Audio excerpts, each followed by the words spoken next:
Bonjour les amis, vous avez été nombreux à me demander de vous donner des citations et des livres à lire. Parce qu'en fait, en réalité, vous suivez souvent ma page parce qu'en fait, vous avez envie d'approfondir et de vous améliorer en photographie et vous vous rendez compte que il y a l'aspect technique, il y a l'aspect pratique, mais souvent en réalité, il y a besoin d'un niveau, d'un background culturel, d'un bagage culturel qui va vous permettre d'avancer.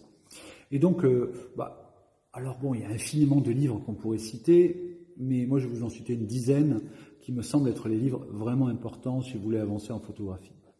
D'abord, il y a l'aspect philosophique. Pour commencer, en fait, il faut lire Roland Barthes.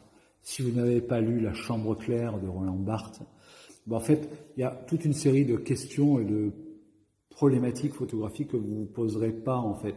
Vous allez arriver dans l'image, vous allez photographier ce que vous voyez ou essayer de reproduire ce que vous avez vu ailleurs, mais ça ne va pas vous aider. En réalité, la chambre claire, elle va vous poser toute une série de problématiques d'ordre philosophique sur notre rapport à l'image, notre rapport au temps, notre rapport à la réalité. Et en réalité, le meilleur moyen d'avancer en photographie, c'est de se dire une bonne fois pour toutes que la réalité en tant que telle n'existe pas. Ce qui va exister, c'est la réalité que vous allez proposer, faire croire par l'image au spectateur. Là, par exemple, le cadrage vous donne l'impression que le studio il fait la taille de l'image, alors qu'en réalité, il est très grand de ce côté-ci. Là, vous ne voyez pas tout parce qu'il y a un diffuseur. Voilà, et il est très grand aussi de ce côté-là. Voilà. Et puis, en fait, il continue de l'autre côté.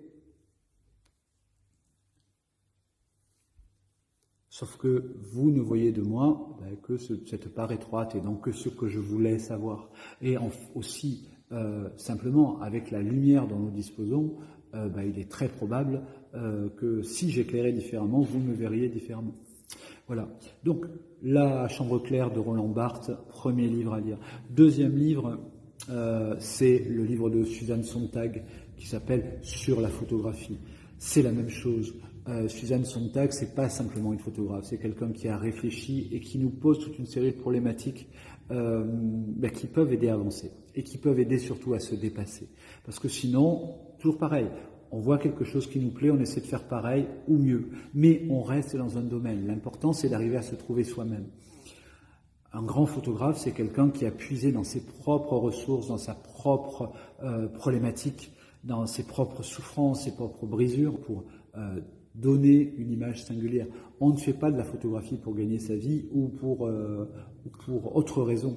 On fait de la photographie parce qu'il y a quelque chose en nous qui a besoin de s'exprimer. Et qu'à un moment donné, parmi les multiples arts que nous avons à notre disposition, on s'est rendu compte que soit on était meilleur, soit c'était plus simple pour nous d'être photographe. Mais peut-être que si nous avions su dessiner, peindre, chanter ou composer de la musique ou sculpter, eh bien nous serions sculpteurs ou compositeurs. Le but, c'est d'exprimer quelque chose.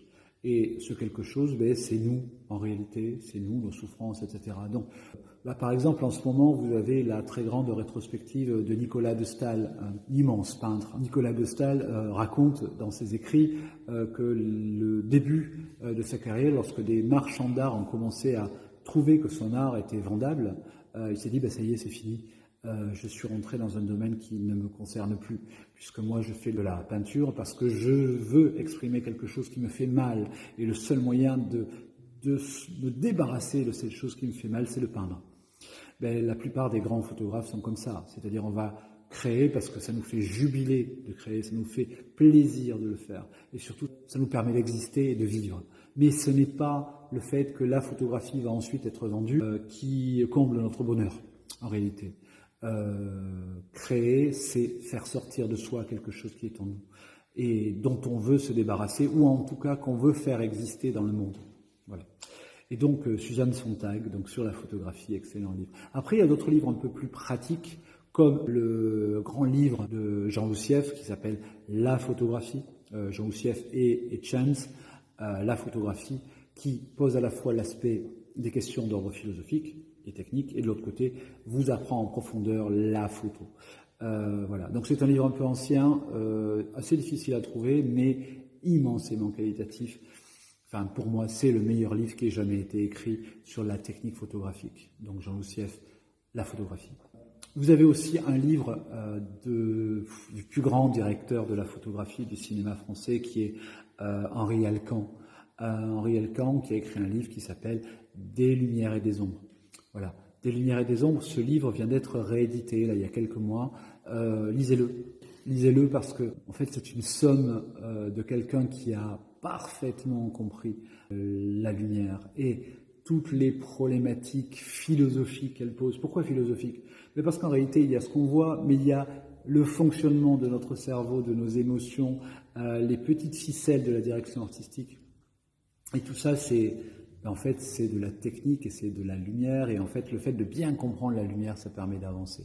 Donc, Des lumières et des ombres, d'Alcan. Franchement, ce livre est génial. Il y a un livre qui peut vous intéresser, qui est sorti au Cahier du cinéma, qui s'appelle Métier directeur de la photographie. Pareil, ce livre est passionnant parce que d'abord, on y revient aux expériences de certains directeurs de la photographie qui vont exprimer pourquoi, à un moment donné, ils ont déterminé qu'il fallait un décor, qu'il fallait l'éclairer de telle ou telle manière, qu'il fallait simuler un éclairage à la bougie, etc.